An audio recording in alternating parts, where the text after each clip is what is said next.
Good evening everyone, you are again welcome to my channel MTC Station. So in today's video we're gonna learn about the chemical properties of haloalkane, or we can say the chemical reactions of haloalkane.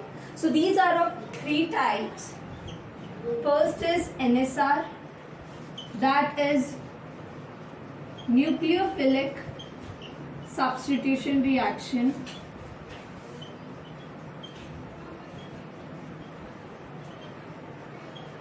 Second is elimination reaction.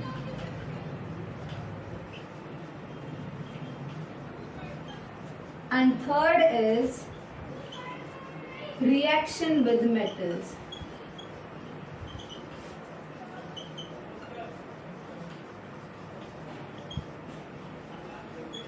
तो चलिए अब इन तीनों के बारे में step by step discuss करते हैं. So now let's get started with the NSR reaction, which is our first chemical reaction. So NSR अभी बताया था. NSR का फुल फॉर्म क्या है? Nucleophilic substitution reaction. NSR is further divided into two parts. First is SN1 reaction and second is SN2 reaction. What is meant by SN1 reaction? It is unimolecular substitution reaction. And what do we mean by SN2 reaction? It is bimolecular substitution reaction. Now, अब हम इन्हें कैसे पढ़ेंगे differentiate करते हुए एक दूसरे के बीच में. ठीक है, तो पहले तो मैं पूरा SN1 करती हूँ, फिर SN1 के कंपैरेटिवली मैं SN2 स्टार्ट करती हूँ. तो SN1 क्या होती है? मेरी टू स्टेप रिएक्शन होती है. कैसी होती है? टू स्टेप रिएक्शन होती है. ठीक है, और ये कैसी होती है कि इसमें जो मेरा पर्टिकुलरली इसमें जो भी मेरा कार्बोकैटायन होगा उसका रिएक्टिविटी ऑर्डर क्या होगा? 3, 2, 1. मतलब यहाँ मेरा जो कार्बोकैटायन प्रेजेंट होगा वो किस डिग्री से, मतलब किस स्टेबिलिटी ऑर्डर में जल्दी रिएक्ट करेगा. अगर वो 3 डिग्री का होगा तो वो SN1 से पहले जाएगा.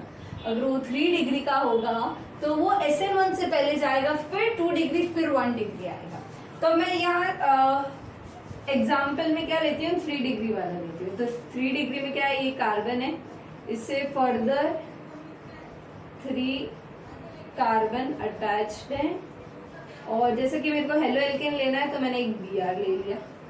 अब इसकी रिएक्शन मैंने करवाई एक्वस पोटेशियम हाइड्रोक्साइड से. तो अब मेरे को प्रोडक्ट क्या मिलेगा?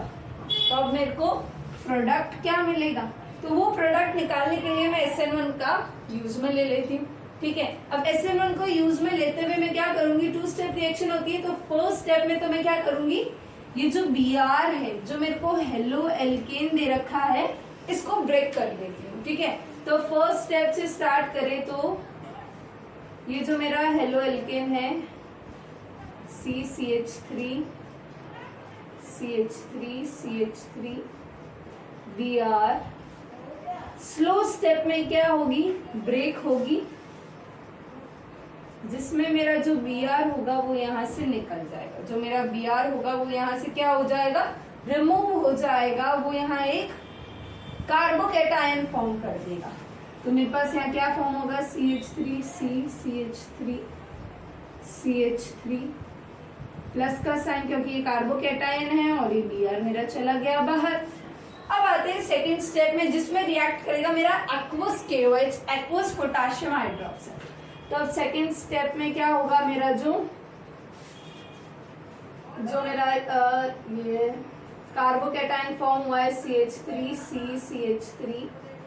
CH3 ये किससे रिएक्ट करेगा, मेरे न्यूक्लियोफाइल से। अब न्यूक्लियोफाइल यहाँ से निकलेगा एक्वस KOH से, एक्वस KOH से जैसे ये निकलेगा तो यहाँ क्या फॉर्म हो जाएगा, CH3OH प्लस KBr, क्योंकि ये सब्स्टिट्यूशन रिएक्शन है, हम लोग Br को भूल नहीं सकते, हम लोग Br और पोटेशियम को नेग्लेक्ट नहीं कर सकते। तो हमारा जो भी बचेगा हम उससे एक प्रोडक्ट बना के यहाँ रख देंगे। तो ये क्या होगी मेरी NSR, वो भी SN1 में।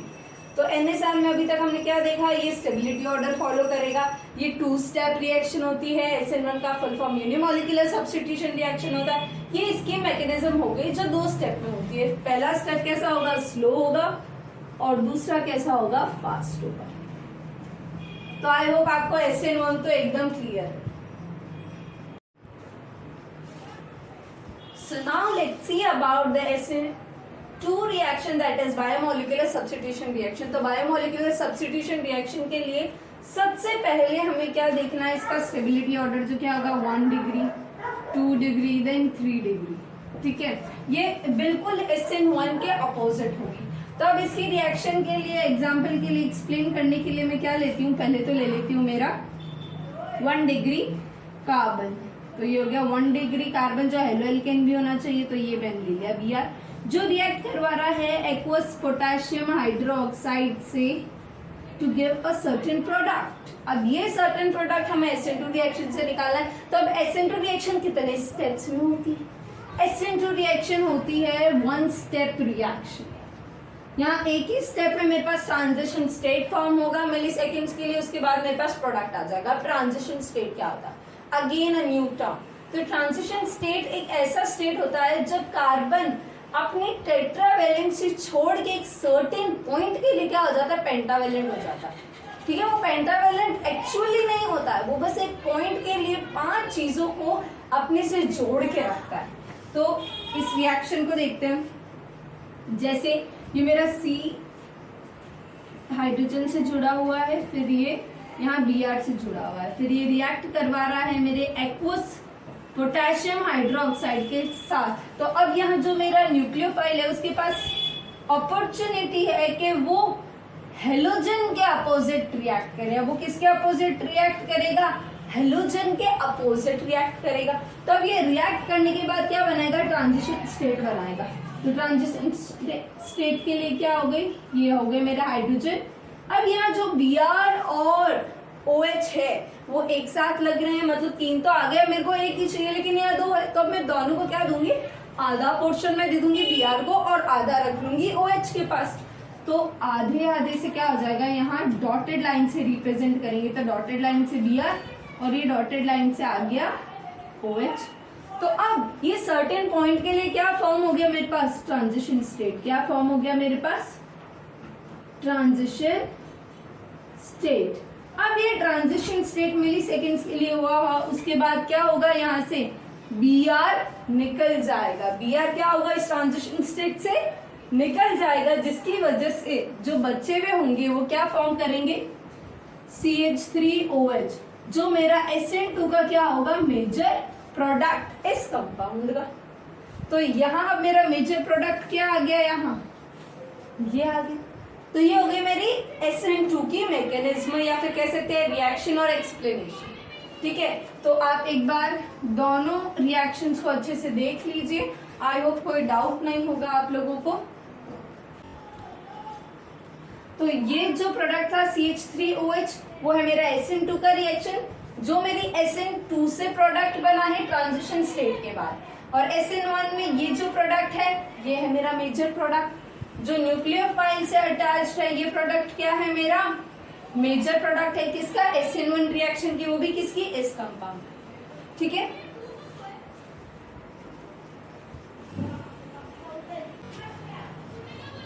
तो अब हम क्विकली SN1 और SN2 में क्या करेंगे, डिफरेंशिएट करेंगे उन रिएक्शन के बेसिस पे जो अभी हमने पहले पढ़ी थी। तो अब ये रिएक्शन जो होगी, फर्स्ट पॉइंट इसका क्या होगा SN1 का, कि ये क्या होती है, 2 स्टेप रिएक्शन होती है। और जहां पे मेरी ये वाली जो SN2 रिएक्शन ये क्या होती है, 1 स्टेप रिएक्शन होती है। फिर इनकी रिएक्शन भी लिख दो नीचे।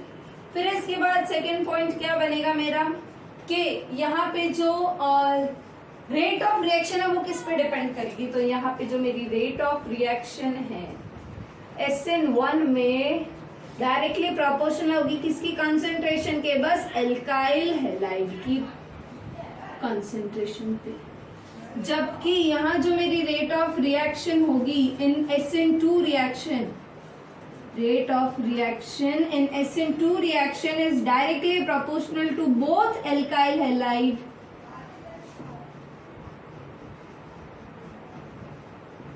and nucleophile with which it is reacting। ठीक है, अब इसका थर्ड पॉइंट आता है कि रिएक्टिविटी ऑर्डर क्या होगा, इसकी रिएक्टिविटी क्या होगी। इसकी रिएक्टिविटी डायरेक्टली प्रोपोर्शनल होगी stability of the carbocation, stability of carbocation. तो स्टेबिलिटी ऑफ कार्बोकैटायन से देखिए तो आगे ना सबसे ज्यादा स्टेबल क्या होता है 3 डिग्री कार्बोकैटायन, फिर 2 डिग्री, फिर 1 डिग्री। तो ये आ गया ना इसकी रिएक्शन का ऑर्डर कि हमेशा पहले 3 डिग्री कार्बन पहले होंगे, फिर 2 डिग्री होंगे, फिर 1 डिग्री होंगे। फिर इसका फोर्थ पॉइंट है कि यहाँ जो मेरे को प्रोडक्ट मिलेगा वो कैसा होगा, the product formed will be racemic mixture, will be racemic mixture. Racemic mixture ऐसे मिक्सचर होते हैं, ऐसे कंपाउंड्स होते हैं जिनमें डी फॉर्म और एल फॉर्म दोनों होते हैं, डेक्स्ट्रो रोटेटरी भी होते हैं और लीवो रोटेटरी भी होते हैं। अब आते हैं हमारे इस पे, तो इसमें जो हमारी रिएक्टिविटी है वो इनवर्सली प्रोपोर्शनल होगी स्टेरिक हिंड्रेंस के। जितना ज्यादा स्टेरिक हिंड्रेंस उतनी कम रिएक्टिविटी। तो यहाँ जो मेरी रिएक्टिविटी है it is inversely proportional to the steric hindrance. और यहाँ जो मेरे को प्रोडक्ट मिलेगा वो किस फॉर्म में होगा, वॉल्डन इन्वर्जन में होगा, क्योंकि यहाँ जो रिलेशन कॉन्फ़िगरेशन जो मेरे रिएक्टेंट का था वो प्रोडक्ट में उल्टा मिल रहा है मेरे को, वो प्रोडक्ट में क्या इन्वर्स हुआ हुआ मिल रहा है। इसलिए यहाँ जो प्रोडक्ट फॉर्म होगा वो किस प्रेजेंस में होगा, मतलब किस कैटेगरी या फिर किस वेरिएशन में होगा, वो वेरिएशन होगी मेरी Walden inversion. The product formed will be in Walden inversion।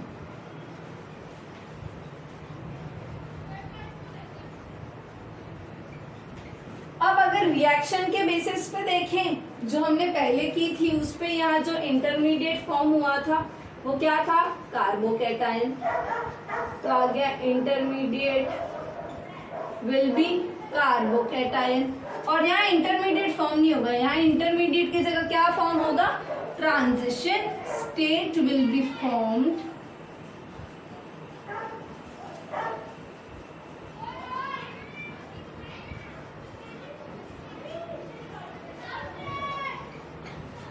in the place of intermediate।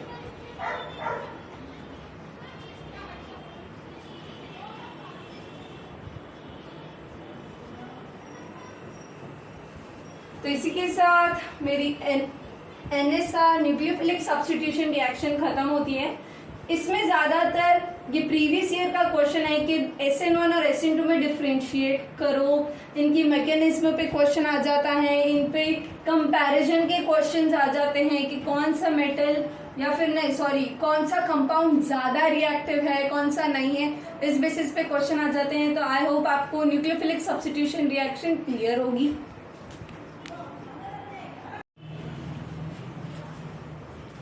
अब हम लोग देखते हैं एलिमिनेशन रिएक्शन। एलिमिनेशन रिएक्शन के नाम से पता चल रहा है कि हम यहाँ कुछ एलिमिनेट करेंगे, we are gonna eliminate something from this compound. अब वो एलिमिनेशन क्या होगा, वो एलिमिनेशन होगा पहले तो मैं यहाँ से क्या करूंगी, पहले मैं यहाँ से मेरे हेलोजन को निकाल दूंगी, जो मेरा हेलोजन है वो हेलोजन को निकाल दूंगी।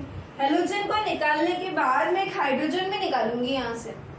और ये सब किसकी प्रेजेंस में हो रहा है? अल्कोहलिक KOH की प्रेजेंस में। अब एक डाउट आएगा इमीडिएटली कि हमने KOH का NSR में भी यूज किया था, वहां तो सब्स्टिट्यूशन हुई थी।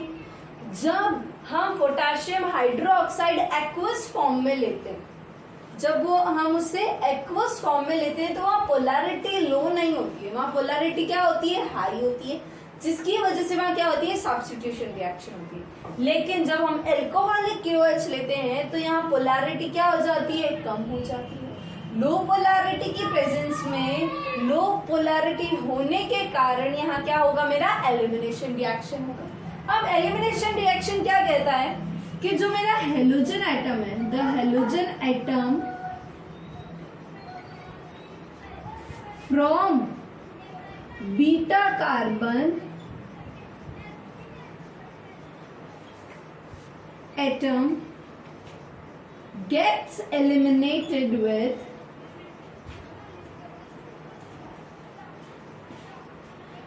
halogen atom present in the compound, with halogen atom present in the compound। तो ये कहता है मेरा एलिमिनेशन रिएक्शन। अब यहाँ ये बीटा कार्बन कहाँ से आया? बीटा कार्बन क्या होता है? बीटा कार्बन वो कार्बन होता है जैसे ये हेलोजन है, ये हेलोजन जिस कार्बन से जुड़ा हुआ है वो क्या होगा? मेरा अल्फा कार्बन। अब ये अल्फा कार्बन जिस कार्बन से फर्दर जुड़ा हुआ है वो होगा मेरा बीटा कार्बन। मतलब ये क्या कह रहा है कि यहाँ मेरा बीटा कार्बन क्या जाएगा?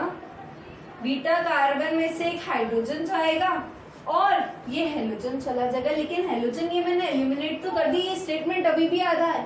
ये आधा क्यों है? क्योंकि ये एलिमिनेट तो कर दिया। फिर मेरे पास क्या फॉर्म होगा? फिर मेरे पास फॉर्म होगा compound to form alkene, to form alkene. मतलब जैसे ही यहाँ से ये दोनों चीजें एलिमिनेट होगी, यहाँ मेरे पास क्या आ जाएगा? एक डबल बॉन्ड आ जाएगा। तो ठीक है भाई, मैं यहाँ से एक हेलोजन एलिमिनेट करती हूँ और यहाँ से एक हाइड्रोजन करती हूँ। तो अब यहाँ क्या आएगा? C2 double bond this plus, अब यहाँ HCl निकला और यहाँ का H निकला, तो यहाँ क्या आ गया? HCl। तो ये हो गया मेरा मेजर प्रोडक्ट। ये तो हो गया अगर यहाँ मेरे पास एक ही बीटा कार्बन है। इस कंडीशन में तो एक ही बीटा कार्बन है, ठीक है। लेकिन अगर मैं कहती हूँ इस वाले कंपाउंड में बताओ, इस वाले कंपाउंड में एल्कीन कौन सा फॉर्म होगा? तो अब यहाँ एल्कीन के लिए मेरे पास क्या आ जाएगी? दो पॉसिबिलिटीज आ जाएगी। क्यों दो पॉसिबिलिटीज आ जाएगी?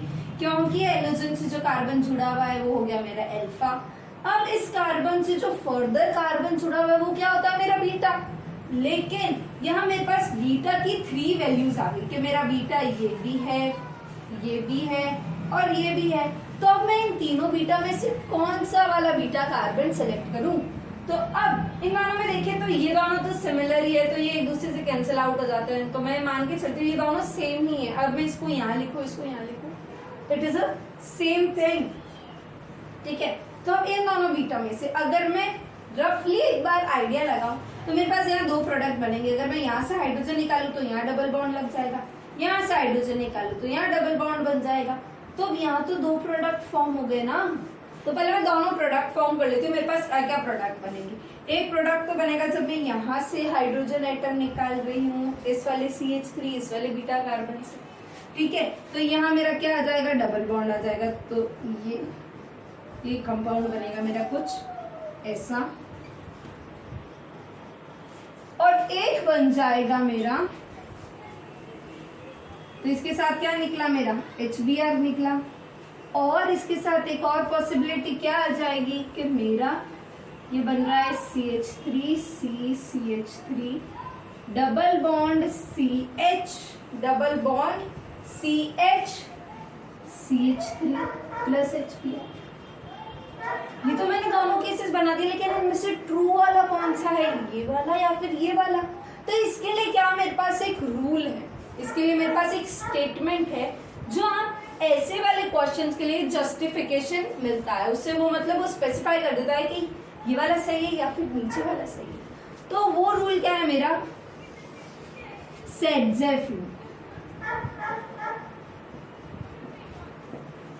सेटजेफ रूल क्या स्टेट करता है कि मैं वो वाला बीटा कार्बन लूंगी डिहाइड्रोजनेशन में, मैं वो वाला कार्बन एटम लूंगी, वो वाला बीटा कार्बन एटम लूंगी जो फर्दर एल्काइल ग्रुप से, जो more number of alkyl group से क्या है, अटैच्ड है।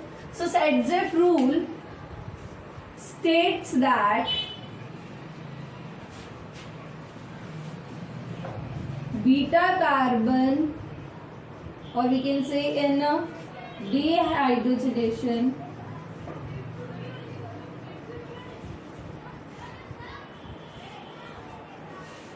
that beta carbon is preferred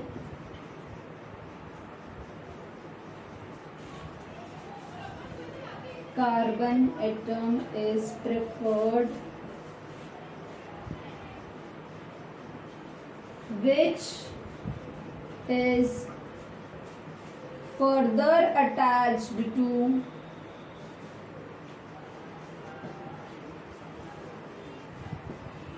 more number of alkyl group।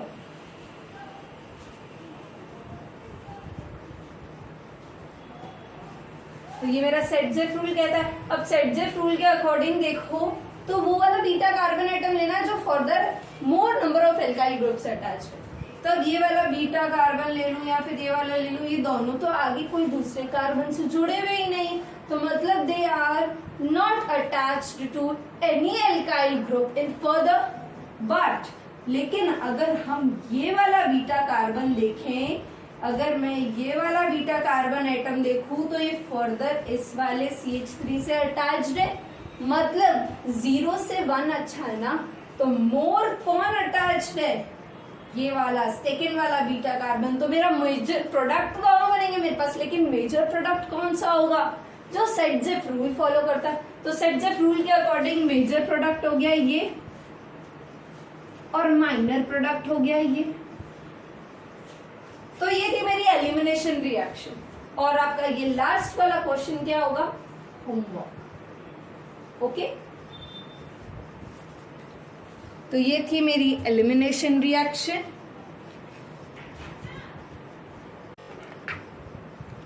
तो अब हम लोग देखते हैं हमारी last chemical property, last chemical reaction जो है रिएक्शन विद मेटल्स। अब यहाँ रिएक्शन विद मेटल्स कर कौन रहा है, हेलो एल्केन्स कर रहे हैं। Haloalkanes are reacting with metals to form organometallic compounds. तो मतलब ये यहाँ क्या कह रहा है कि यहाँ जो मेरे हेलो एल्केन होंगे क्या है, जो haloalkane plus metals give organometallic compounds. तो अब ये जो मेरे को ऑर्गेनोमेटेलिक कंपाउंड्स दे रहा है, ये क्या होते हैं, ये क्या कह रहा है सिंपली कि जो मेरा RX है वो रिएक्ट करेगा किससे, मेटल। यहाँ मेटल में क्या ले रही हूँ, मैग्नीशियम ले रही हूँ, ठीक है। Mg के साथ रिएक्ट करेगा टू फॉर्म RMgX। अब ये सारी रिएक्शन किसकी प्रेजेंस में होंगी, दोनों ड्राई ईथर की प्रेजेंस में। ड्राई ईथर की प्रेजेंस में क्या होंगी, क्योंकि ये जो हमारा प्रोडक्ट होता है ना, ये काफी ज्यादा नटोरियस होता है। तो ये क्या करता है, ये ना वाटर की हल्की से मॉइस्चर की प्रेजेंस में क्या करता है, एक फर्दर दूसरा कंपाउंड फॉर्म कर देता है। अब उस फर्दर कंपाउंड के फॉर्मेशन को प्रिवेंट करने के लिए, रोकने के लिए हम क्या करते हैं, ड्राई ईथर की प्रेजेंस में इसे रिएक्शन को करवाते हैं, जिसकी वजह से क्या होता है, मेरे को जो कंपोनेंट चाहिए, जो मेरे को रिएक्टेंट चाहिए, जो मेरे को प्रोडक्ट चाहिए वही मिलेगा। अब यहाँ हम RMgX के नेचर के बारे में देख रहे थे, क्योंकि यहाँ मेटल भी है, हेलोजन भी है और एल्काइल ग्रुप भी है। तो अब ये जो मेरा ये वाला बॉन्ड है, ये जो मेरा MgX का बॉन्ड है, ये तो क्या होगा, आयोनिक इन नेचर। ये कैसा होगा, आयनिक होगा, लेकिन यही जो मेरा R और Mg का है ये कैसा होगा, मेरा कोवेलेंट होगा। तो ये तो हो गई पर्टिकुलरली इस कंपाउंड के नेचर की बात। अब मैंने जो बोला सिंपली रिएक्शन विद मेटल्स, इतना ही नहीं है। इसके बाद अगर ये फर्दर वाटर के साथ भी रिएक्ट करा रहा है, अगर RMgX अगर वाटर से भी रिएक्ट करवा रहा है in the presence of dry ether, तो मेरे को क्या मिलेगा, RH प्लस MOH और ये यहां से मेरे को क्या मिल जाएगा, एल्केन मिल जाएगा। क्या मिल जाएगा, एल्केन मिल जाएगा, क्योंकि एल्काइल तो वो ऑलरेडी है, एक हाइड्रोजन तो गया हुआ है, जैसे वो एक हाइड्रोजन इसे मिला ही है, एल्केन फॉर्म कर दिया इसमें। अब यहाँ R की वैल्यू कोई भी एल्काइल ग्रुप हो सकता है, CH3 C2 H5 हो सकता है, कोई भी फर्दर एनी एल्काइल ग्रुप यहाँ R की जगह लेगा। ये जो वाटर से रिएक्ट करेगा in the presence of dry ether, it will form alkene and the by product. तो अब इसके बाद यहाँ मेरे पास इस चैप्टर की फोर्थ, इस टॉपिक की फोर्थ नेम्ड रिएक्शन आ जाएगी। फर्स्ट थी डार्जन, सेकेंड हमने पढ़ी थी फिंकलस्टन, फिर श्वार्ट्ज। अब आ जाती है ब्रूट्स रिएक्शन, जो मैंने 11th में भी पढ़ी थी, तो वो क्विकली हो जाएगी। तो ब्रूट्स रिएक्शन क्या कहती है, ब्रूट्स रिएक्शन ये कहती है कि जो मेरा RX है, जो मेरा हेलो एल्केन है, वो जब सोडियम से रिएक्ट करवाएगा, आपको पता है नेम्ड रिएक्शन में जो भी मैंने मेटल लिया है या फिर जो भी मैंने रिएजेंट लिया है वो फिक्स्ड रहता है, वो कभी चेंज नहीं होता। तो जैसा है वो वैसा ही रहेगा, सारी चीजें वैसी होंगी, बस यहाँ चेंज क्या होगी, R की वैल्यू, X की वैल्यू चेंज होगी। जैसे मान लो यहाँ मैंने ले लिया CH3Br ले लिया, ठीक है, तो वो हो गई RX की जगह। यहाँ मैंने ले लिया C2H5Cl ले लिया, तो वो हो गई RX की वैल्यू। RX की वैल्यू वेरी कर सकती है, लेकिन 2Na सेम रहेगा सोडियम, और यहाँ भी क्या होगा, ड्राई ईथर होगा। अब ये क्या फॉर्म करेगा, 2Na है, ये है, तो यहाँ भी मैं 2 ले लेती हूँ ना, या फिर मैं इसका प्रोडक्ट फॉर्म करती हूँ पहले। तो इसका प्रोडक्ट हमेशा ये RR आएगा, और यहाँ मिल जाएगा मेरे को NaX। अब मैं इसको बैलेंस कर लूँ, यहाँ 2 सोडियम है तो यहाँ भी 2 होंगे, तो ऑटोमेटिकली जैसे ही मैंने यहाँ 2 लगाया, स्टाइकियोमेट्रिक कोफिशिएंट लगाया, तो उसकी वजह से क्या हो गया, अगर 2 है तो ये 2 इस X से भी तो मल्टीप्लाई हो रहा है, लेकिन यहाँ तो X रिएक्टेंट में एक ही है, तो इसे 2 करने के लिए मैं इसे भी मल्टीप्लाई कर देती हूँ 2 से। तो अब यहाँ 2R है और यहाँ भी 2R है, तो ये होगी ना बैलेंस्ड रिएक्शन। तो इसका मतलब क्या है, 2 moles of RX reacts with sodium to give alkane. अब यहाँ कंफ्यूज नहीं होना है कि ऊपर भी एल्केन था, यहाँ भी एल्केन फॉर्म हुआ, ये कैसे हुआ, अरे यहाँ तो मेरे पास जितने नंबर ऑफ कार्बन एटम थे वो डबल हो गए, उसके बाद यहाँ मेरे पास फॉर्म हो रहा है। इसका एग्जांपल लेते हैं, जैसे CH3Cl plus Na, 2CH3Cl plus 2Na in the presence of dry ether gives CH3CH3 plus 2NaCl। तो ये हो गई मेरी ब्रूट्स रिएक्शन। तो इसी के साथ मेरे हेलो एल्केन्स खत्म होते हैं। तो हमने हेलो एल्केन्स में क्या क्या किया था, उसका नॉमेनक्लेचर किया था, उसके नेचर के बारे में पढ़ा था। We learned about the methods of preparation, then physical appearance, physical properties, and at last we studied about the chemical properties and the chemical reactions of haloalkane। तो इसी के साथ हमारा haloalkanes खत्म होता है। I hope आपको कोई भी डाउट नहीं होगा। अगर आपको कोई भी डाउट है तो आप कमेंट सेक्शन में कमेंट करके बता सकते हैं। So at last, don't forget to like, share, comment and subscribe to my channel NPC Station, and don't forget to hit the bell icon. With this, I'll see you soon. Bye.